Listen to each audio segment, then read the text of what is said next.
This, friends, is an RP2000.1, and this particular iteration it kicked my butt for the better part of a year. Normally, these are super easy to repair because what'll happen is sometimes these windings will short out, and when that occurs, even temporarily, it'll pop one or two FETs. The protection circuitry over here shuts everything down and saves the power supply and most of the output FETs. That's typically what happens. These are usually super easy to repair. This particular iteration, I thought was going to be an easy repair. I threw FETs in it, but I had a nasty turn-on pop. Come to find out, if you look over here on the power supply side, these two, there's a resistor here and a provision for a capacitor. RP2000.1s don't use a capacitor, they just have a 0 ohm resistor right there. And that resistor will tie the negative output to main ground. Without that resistor in place, because it got burned when this thing blew, you get turn-on pops. Repaired that, and all of a sudden, it stopped oscillating. So I thought, that's weird. Maybe something over here went bad, because frequently, no, I shouldn't say frequently, but a few times the 74HC00D right here, which is a quad NAND gate amplifier, will go bad. Come on, focus. Focus. Focus. There we go. And I've also had instances where the LM6172 or the TLO72, did I get those backwards? Yeah, TLO72.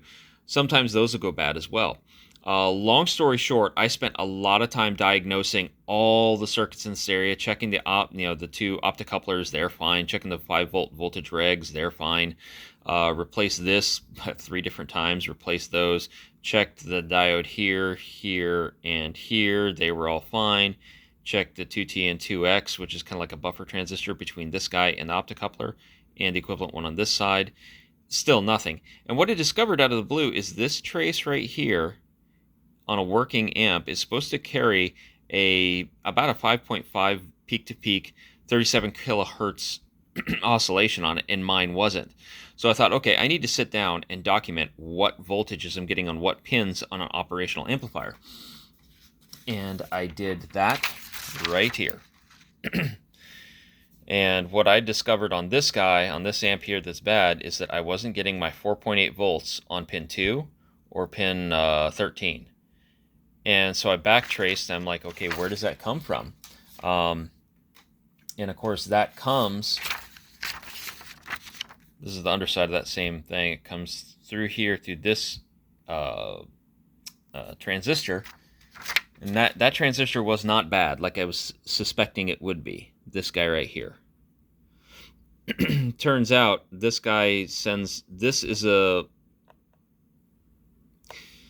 acts as a protection circuitry. What'll happen is you'll get high voltage coming in on this little veer here through these two, feeds into this pin. When the voltage is high, it connects pins 2 and pins 13 to ground and prevents them from oscillating and generating a PWM. Hence, I don't have PWM on anything here. So I traced this veer all the way through the board to that guy right there.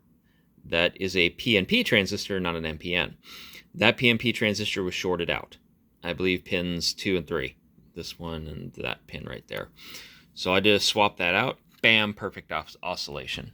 So you're looking at about 12 months of me struggling to find the problem on this, and I just discovered it.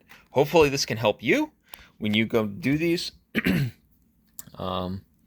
Personally, I hate troubleshooting protection circuitry faults, but sometimes you got to do it. Thanks. Have a good one.